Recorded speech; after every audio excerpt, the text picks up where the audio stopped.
Good afternoon, everyone, and welcome to this Back to Basics information session organized by the Care for Bio Network. My name is Simon Ardin, and I'm a member of the Care for Bio Network, which provides national contact points on applicants with useful information and practical insights to support your participation in Horizon Europe Cluster 6 and related European partnerships.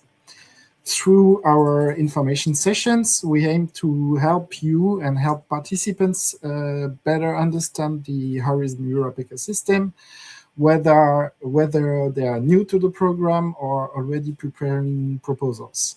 Today's webinar is fully aligned with this objective.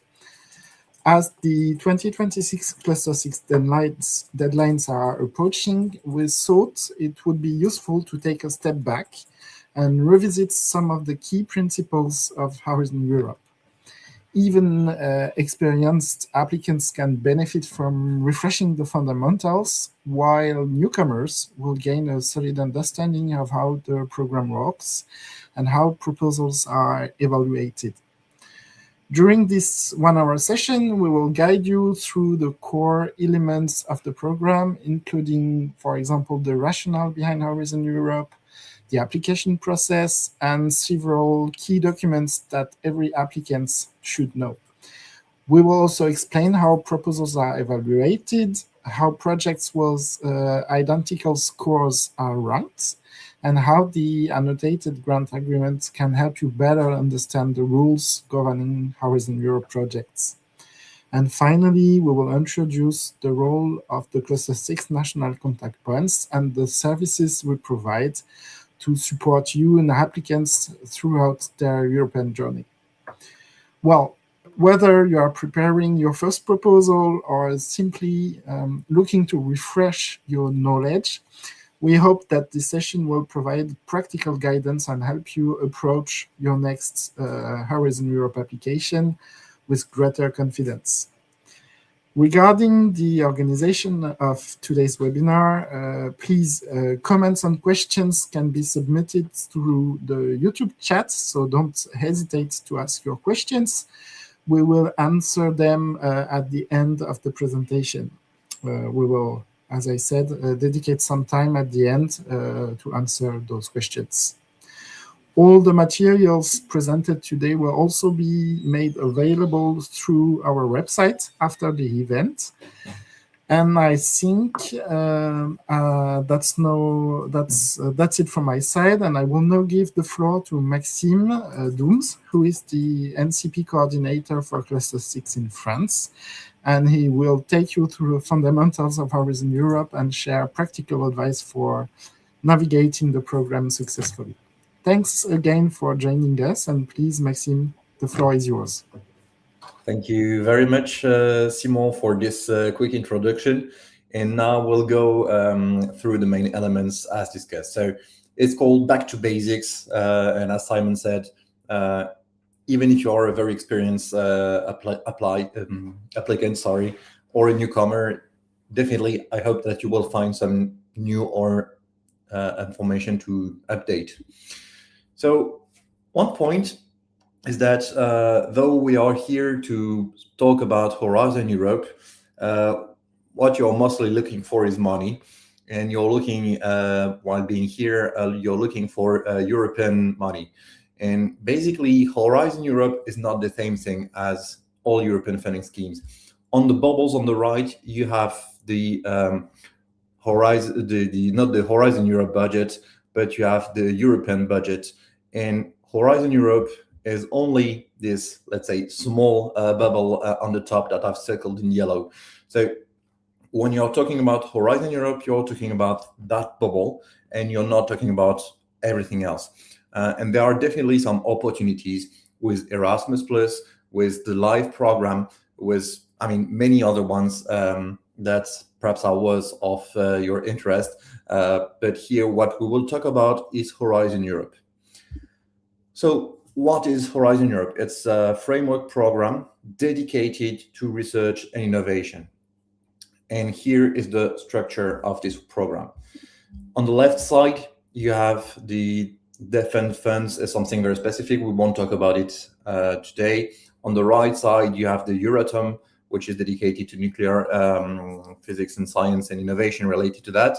What we'll talk about is what's in the center frame. So we have three main pillars that drive the innovation and research journey. The first pillar is excellent science. So it's science for its own interest, for its own excellence. And here you have no guidance on the themes that you have to work on. It's really early research, and you have different funding schemes dedicated to that. We won't talk much about that, but definitely if you get in touch with your NCP on Cluster 6, definitely they have some colleagues dedicated to these funding instruments, being ERC or Maria Skłodowska-Curie Actions funding schemes. You will find information on that with our colleagues. But this pillar 1 is like the science for the science. On the right side, on the pillar 3, Innovative Europe, it's where you can find the funding instrument called European Innovation Council and European Innovation Ecosystems. The most known one is the EIC Accelerator. And again, definitely as NCP for Cluster 6, we have some colleagues that are specialized in that, and that will provide you the best guidance possible for that. What we'll talk about today is the pillar 2, which is called Global Challenges and European Industrial Competitiveness. And here, there are some specificities of this core. So we'll go a bit deeper in what is expected here. But what you have to keep in mind is that it's program-oriented, so meaning that we have a work program that you have to address while working on this pillar 2 project for research and innovation. So what is expected and what are the main information in the pillar 2? The main point that you have to understand is that European Commission's objective in pillar 2 is not to finance your project. Okay, so not to finance your project, meaning they are expecting to deliver money for projects, but the starting point is the European needs. It's not the idea you have, even if your consortium is very fancy, even if you have Nobel Prize on board, even if you're a flourishing industry, even if you have the right connections, if all the lights are green, if you don't understand perfectly the question that is set by the European Commission, you won't get funded. So that's what we mean when we say European Commission's objective is not to finance your product. The other way around, the objective of your project must be to address the issues of the European Commission. And so the process goes, on the left, you see the EC and the member states and associated countries gather and exchange, discuss the research innovation, European priorities. So from practical standpoint, there are some document exchanges and some discussions in Brussels where we gather and we discuss what should be the topics for the upcoming years. And once this discussion are settled, all these needs are gathered, drafted, and published in work programs. And in documents that will be shared, you have the links directly sending you to these documents. One thing that I want to emphasize, especially to newcomers, you may have the feeling or the perceived idea that it's only reserved for a happy few that have the information in advance. This is not true anymore, as the draft versions of the work program are usually published. So if there are some work programs that are not known yet, not published yet in their definitive version, there are definitely ways that you can access the draft versions to prepare your work, to prepare your consortium, and so on. And again, if you don't find them, get in touch with your preferred NCP, and definitely they will be able to provide guidance on that. The third point is very essential in Pillar 2. All projects are collaborative, meaning you cannot apply alone, in which addresses also one point. When you read the work program, you will often have the feeling that your expertise match part of the scope. And this is on purpose, because as it's expected to be collaborative projects, the European Commission expects that European stakeholders gather together to support the objective of the project, being addressing the research and innovation priorities for Europe. The last point, which is important both for newcomers and experienced applicants, because we see it very often, when building a consortium, care about the concept and the topic first, not working with friends, not just gathering expertise. Of course, you need expertise to support your project, but just at the addition of expertise do not make a product by itself.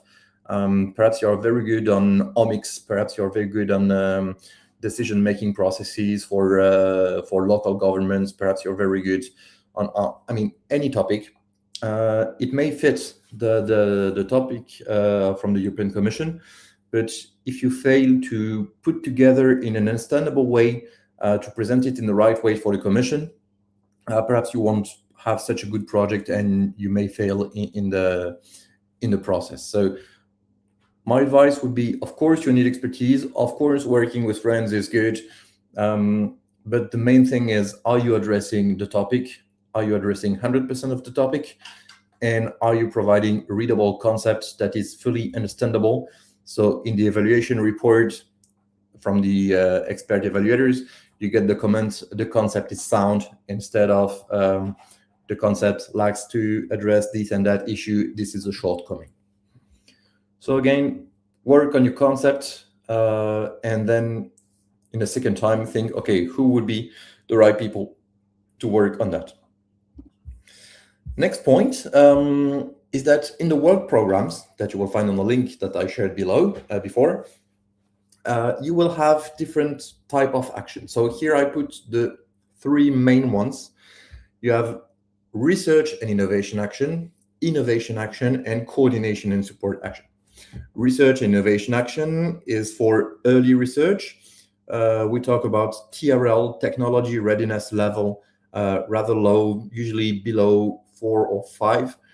And here the point is to establish new knowledge, explore the feasibility of a technology, product, process, or service. And again, let's focus on basic and applied research, technology development, small-scale prototype testing, etc. So rather on the lab side of the journey. Then you have innovation action. So you notice that we've lost the R from research. And here the points to project is to produce plans, arrangements of concept for new improved product, process, or services. And again, here you're shifting to prototyping, larger scale demonstration, tasting, product validation, first commercialization sometimes, etc., etc. So much closer to the market side and further from the lab side, let's say. This has some major impact on the funding rates, because in Pillar 2, all the projects have different funding rates. If you're working on research and innovation actions, then all the partners are funded at a 100% funding rate, meaning every euros you spend on the project is reimbursed by the European Commission. And this is because the European Commission wants to share the risk with all stakeholders. Innovation action, on the other hand, all the people involved in the non-profit side, so usually laboratories, universities, research centers, etc., are still funded with 100% funding rate, but the economic actors, the for-profit stakeholders, will have a funding rate a bit lower, 70%, which is still very high, but not as high as 100%. This is because as you go closer to the market, the Commission expects that you have an interest in the project, and by an interest in the product, I mean a financial interest, an economic interest, and that therefore bringing 30% of the value in the project is definitely a good option to go. And lastly, I haven't talked yet about the CSA, coordination and support action. And here the point is to gather people. So project consisting mainly of accompanying measures, networking of actors, communication, awareness raising action, political dialogue, etc., etc. For instance, Simon said in the beginning that we are working on the Care for Bio Network, which is funded as a coordination and support action. To say it shortly, in a coordination and support action, you don't have one single euro going into an experiment, lab-wise speaking, but it's rather gathering people, developing working frameworks, and putting everyone on the same page on specific given topics.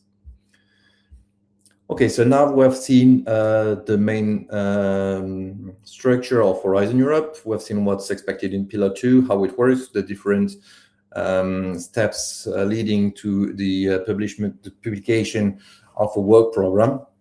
We have seen the main different actions that are possible. And now we can perhaps go to the actual application. So how to apply.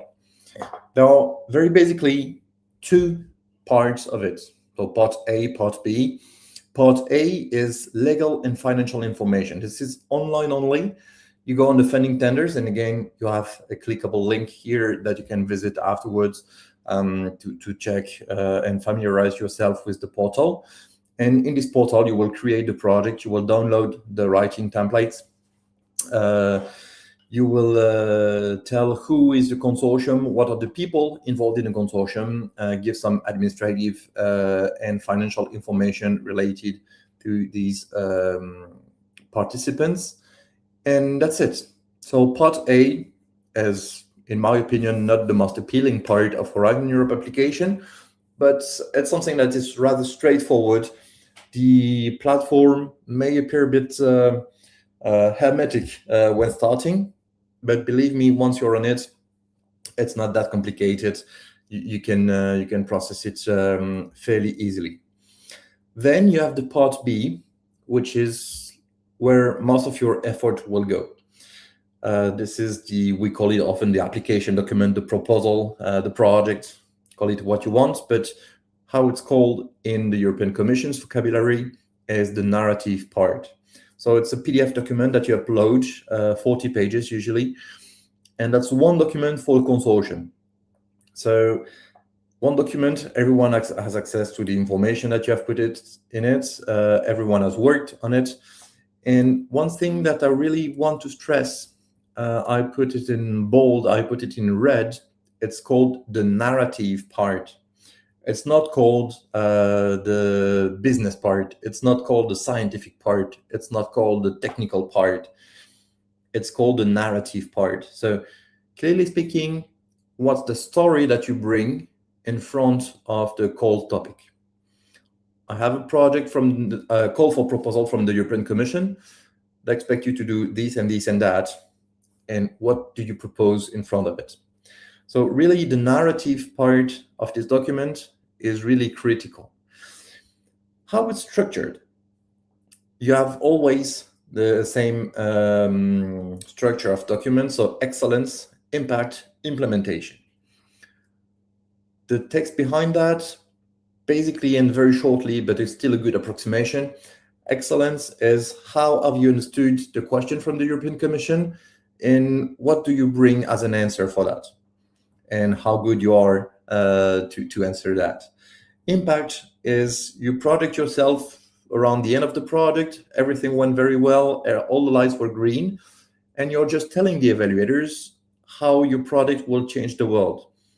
And here you take your modesty, you throw it very far away, and you tell how would be the impact of your project, what results will be used by what community, what will be the action that you will take to foster it, what are the communication networks that you will target to foster this empowerment on your results, etc., etc.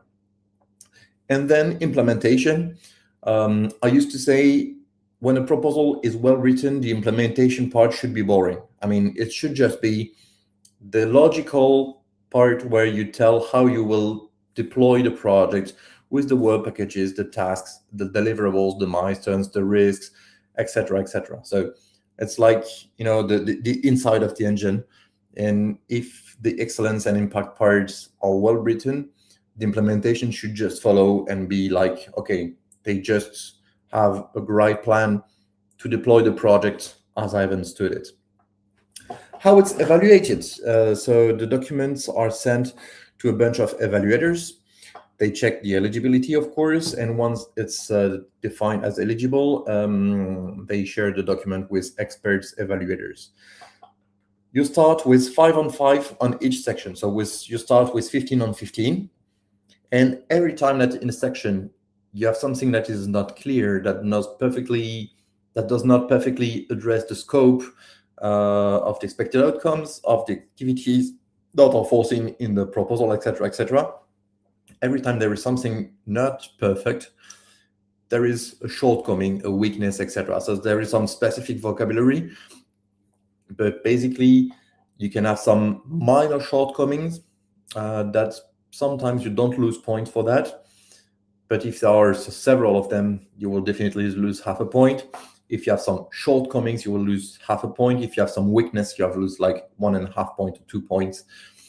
So again, you start at 15 and on 15, but it goes very fast to go a bit lower.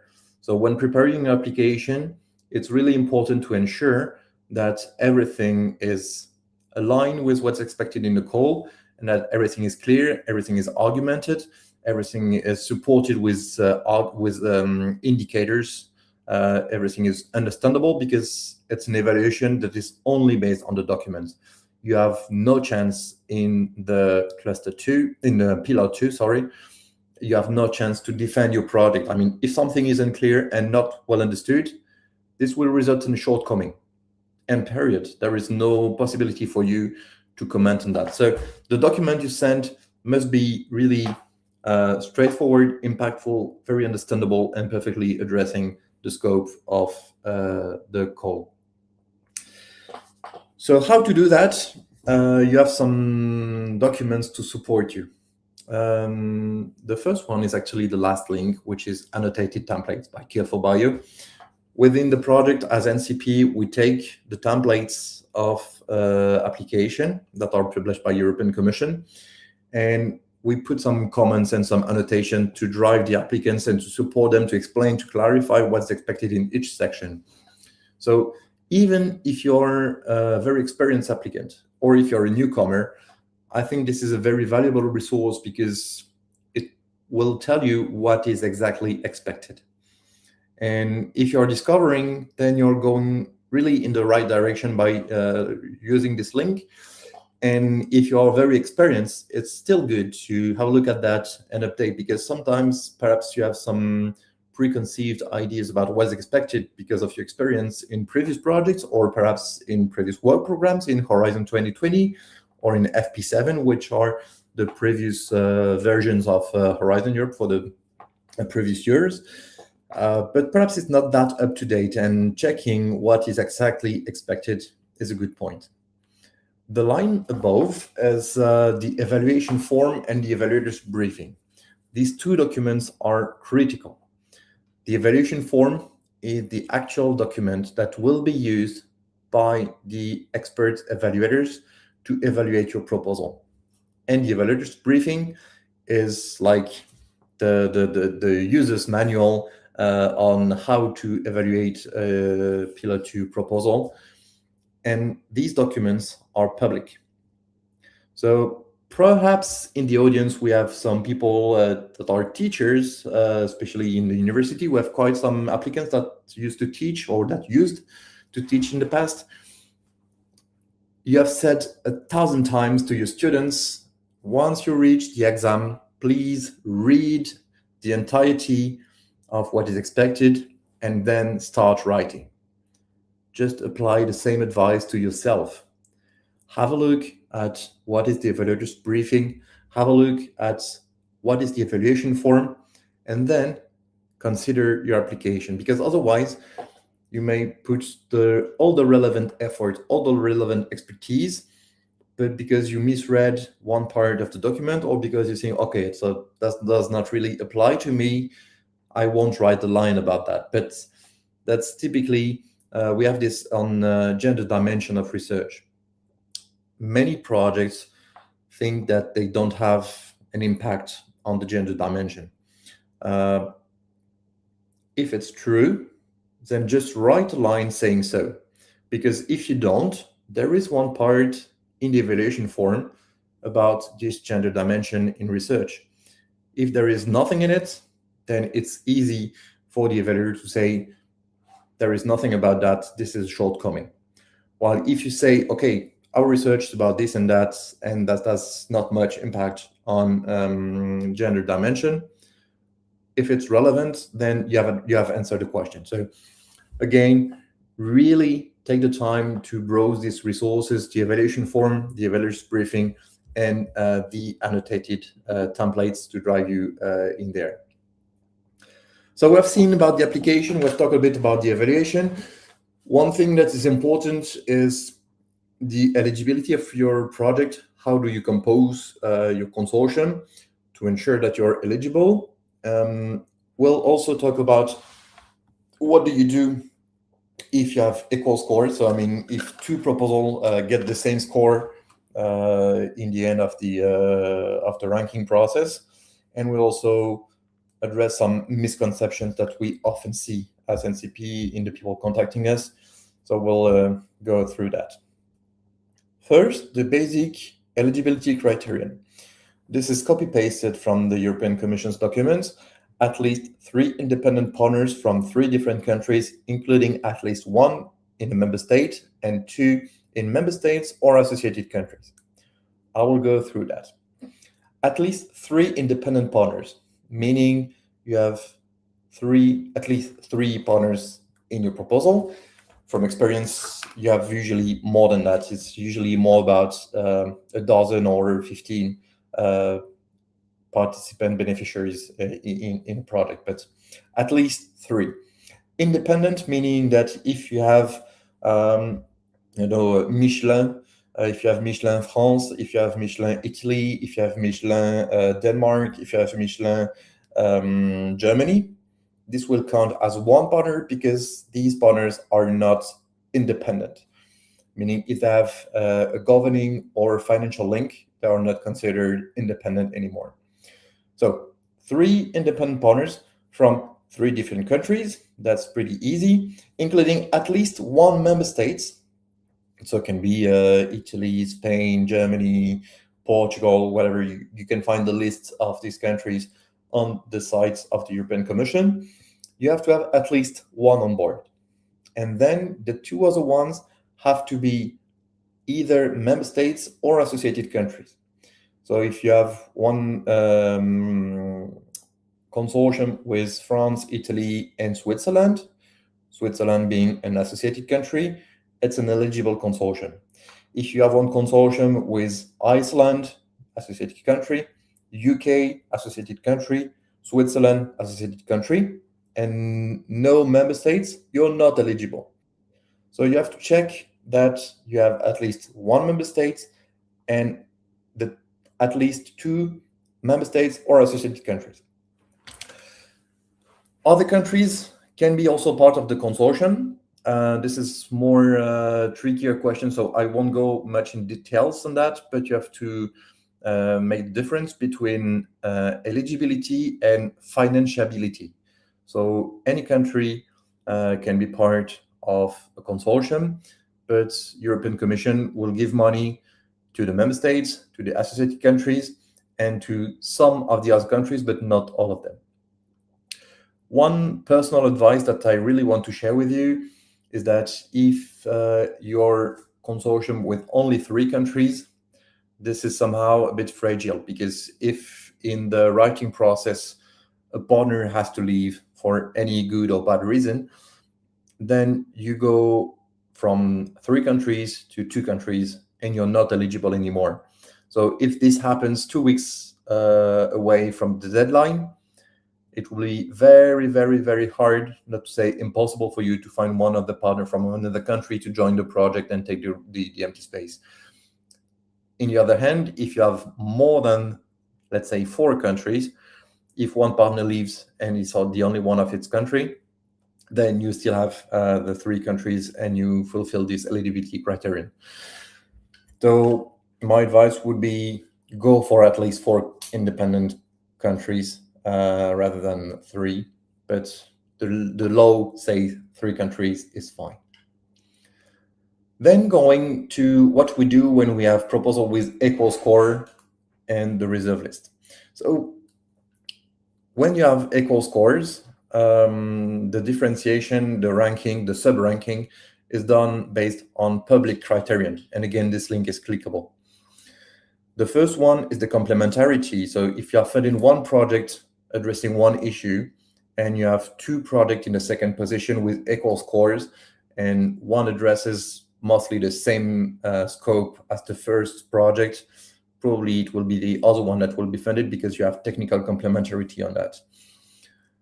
Obviously, this is not something yet that you can use as a lever to increase your financial, your probability of being funded, but still you know it. The second point is excellence or impact. Here, what's important is that if you have not 15 on 15, but 14.5 on 15, there will be one section where you have 4.5 instead of 5. If it's a research innovation action, there is more weight given to the excellence part. And if it's an innovation action, there is more weight given to the impact section. But again, it's not very actionable lever because what you are targeting is 15 on 15. The third point is the gender balance. And when I say gender balance, I mean the gender balance within the consortium, and more precisely, the gender balance between among the people in charge of implementing the research and innovation activities in the consortium. This is an information that you give in the part A for each stakeholders, each beneficiary. You put the list of who will be actually in charge of the project. And here what you are targeting is like 50-50 for men and women. And then there is also geographical diversity, meaning if they are on the same topic, some countries that are underfunded or not funded, then there is a chance that they will fund your project because it brings basically money to countries that do not have it much on this topic. I just want to stress that there is a remnant common misconception that the more countries you have, the better for your project. That you have to check that there is good financial equilibrium between the partners and between the countries. There is not such a thing in the evaluation. There are plenty of projects that you can find that have been funded with like 50% of the whole budget, of the whole funding given to one country. The point is that you have to have at least 3 independent partners from 3 different countries, at least 1 member states and 2 other member states or associated countries. There are no criterion on the partition of the budget among the different partners. One other thing that I want to emphasize is that NCP lobbying is not a criterion for determining who are the partners, who are the projects that will be funded. I'm from France, I would love to have the capability to send an email to the European Commission and say, hey, this French project is on the reserve list, they are very good, please fund them. But it doesn't work this way. So if you're on the reserve list, no action can go through the NCP to support the funding of your proposal instead of other ones. It's based on the criterion that I've explained just before. Then I will go to the common misconception that we observe very often.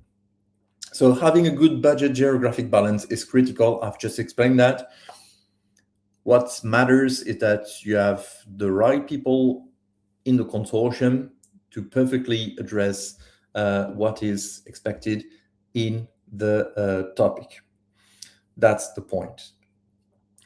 Second point, the misconception is coordination of projects is only for structures having already been beneficiaries in Horizon Europe.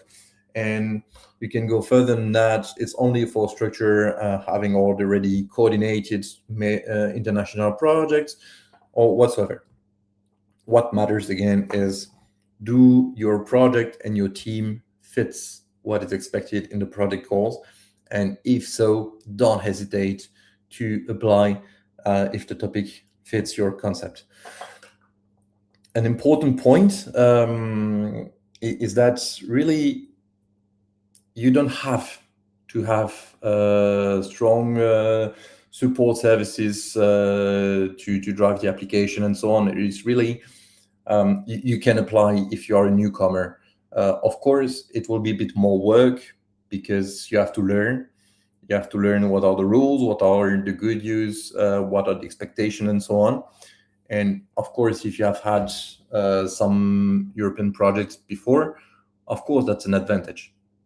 But it's not like a go, no go. If a topic perfectly fits your work, your area of expertise, and that you have the right concept, if you come with a great project, then you have definitely your chances.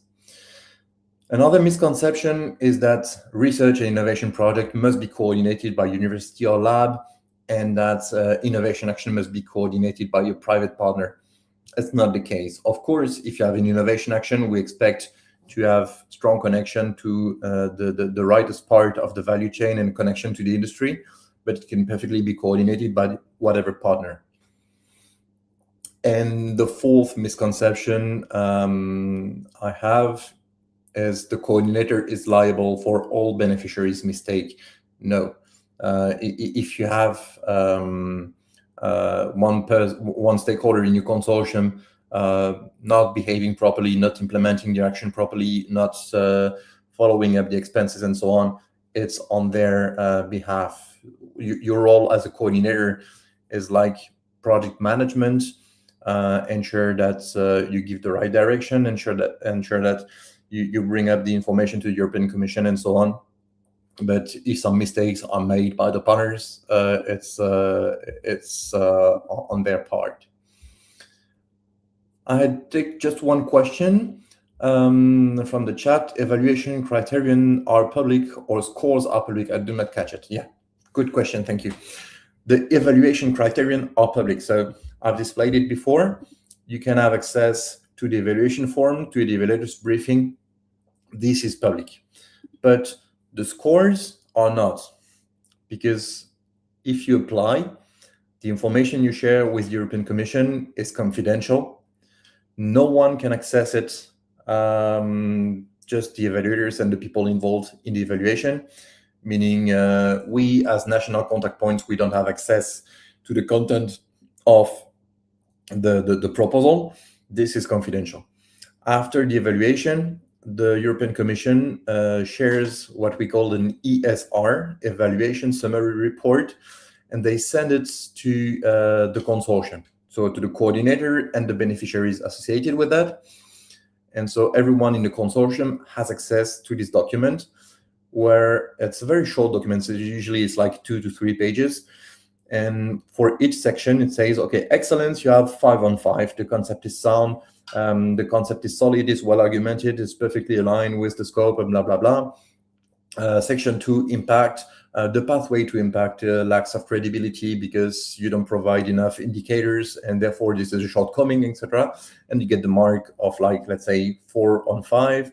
And implementation, the same applies, etc. So this document is shared only with the consortium.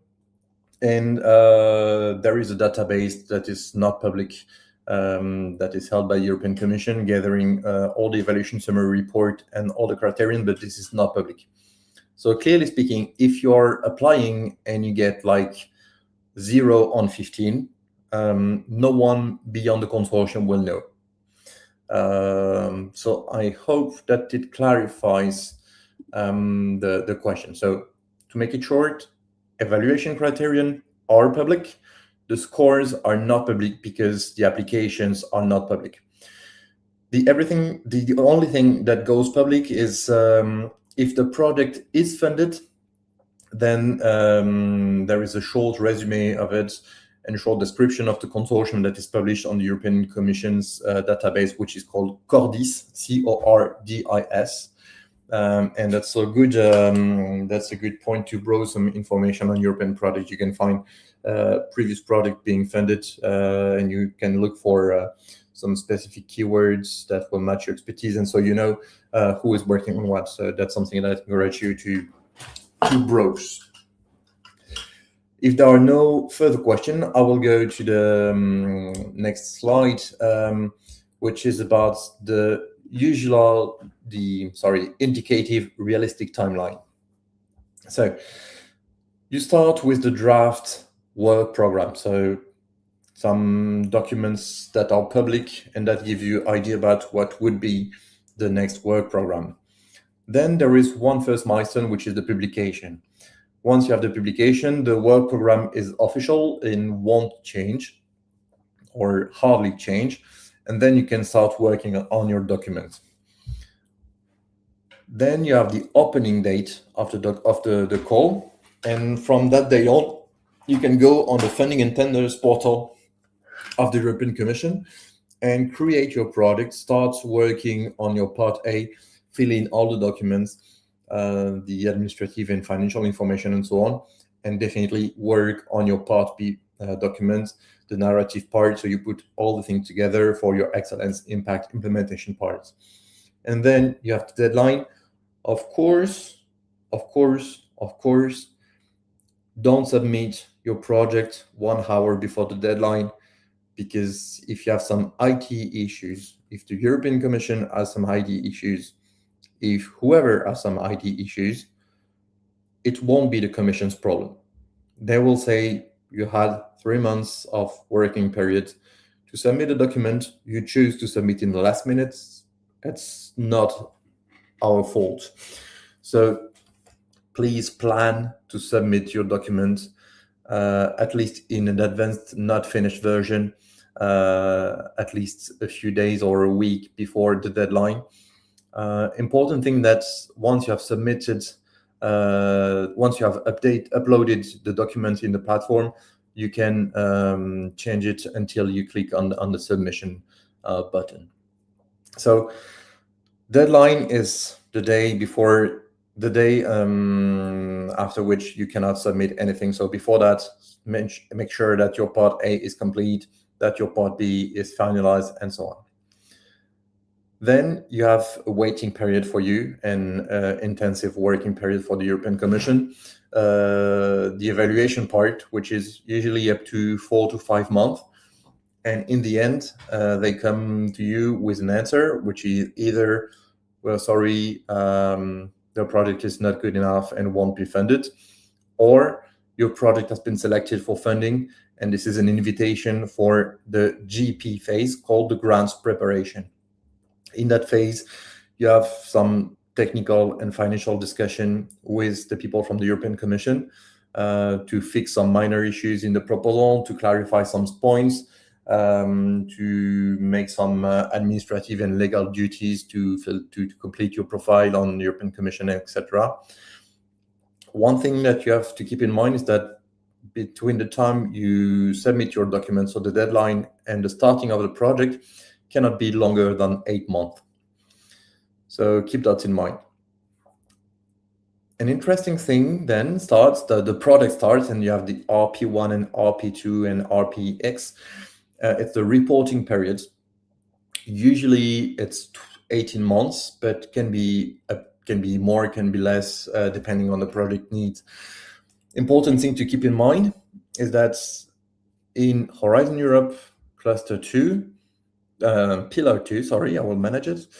In Pillar 2, you have a pre-financing of the project. So meaning the month you start the project, or even usually the week the project starts, you have a pre-financing, which is fairly high.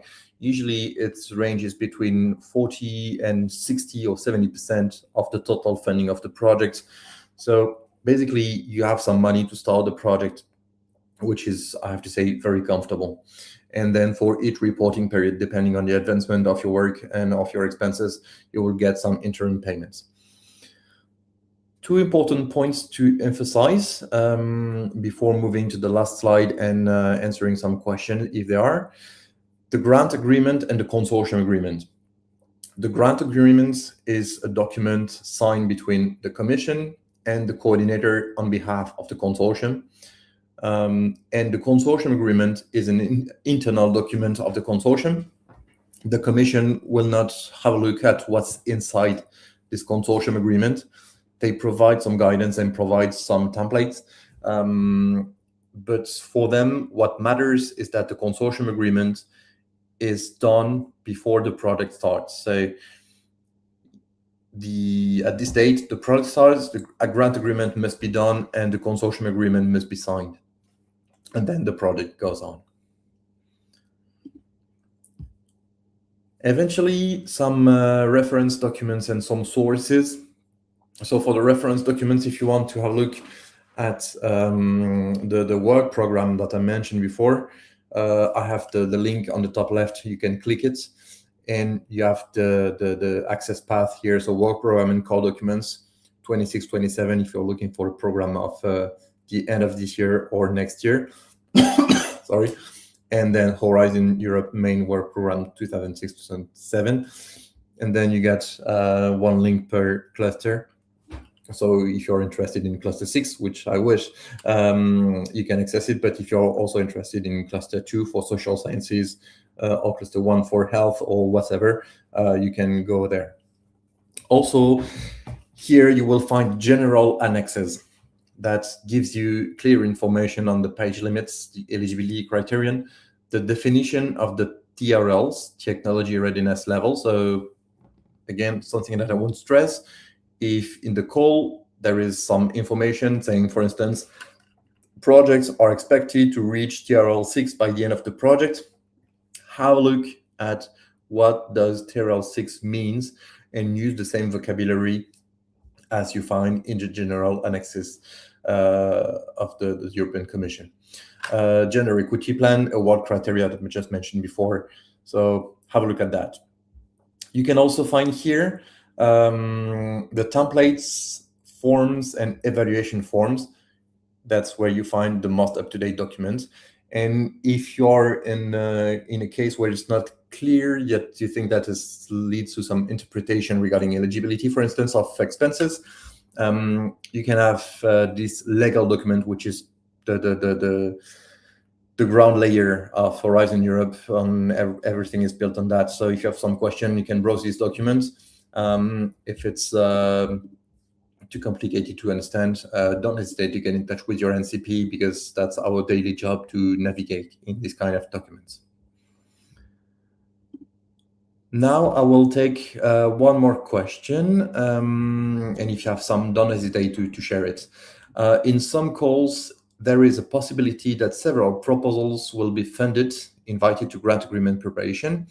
Would it be possible to know your sister before the official start date to start collaboration instantly? Thank you for that question. I would say publicly not. So this is not an information that is publicly available. This, however, usually is an information that NCPs have access to. So my suggestion would be to get in touch with your NCP if you're in that case.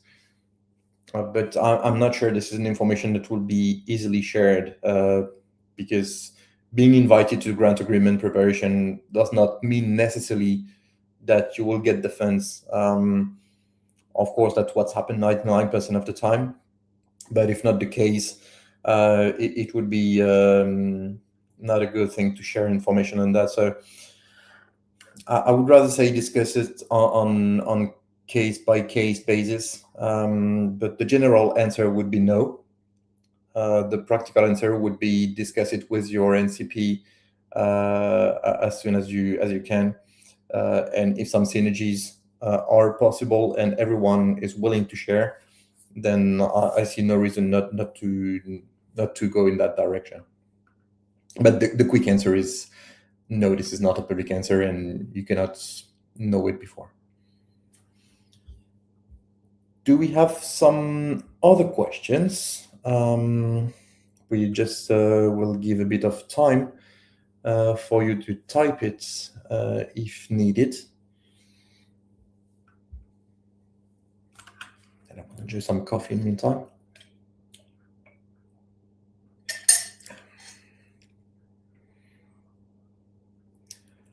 Okay, so no more questions so far. So I will give back the floor to my colleague Simon for the conclusion then. And just before giving the floor to Simon, if you have some questions afterwards, don't hesitate to get in touch with your NCP. I will coordinate our public, and you can find our email addresses fairly easily. So yeah, don't hesitate. Thank you very much. Thank you very much, Maxime, for this very complete and useful presentation. We hope that this webinar has helped you better understand the Horizon Europe program and also clarified some of the key rules and processes that every applicant should be familiar with. As Maxime said, please, if you have further questions, stay in touch with your national contact point. And I also wanted to say that I encourage you to visit the Care4Bio website, where you can also find very useful information and additional resources and Cluster CEST and Horizon Europe. You will find there, for example, annotated templates or a stakeholder map of all the stakeholders dealing with Cluster 6. So please visit our website and follow our activities. If you're interested, you can also subscribe to our newsletter.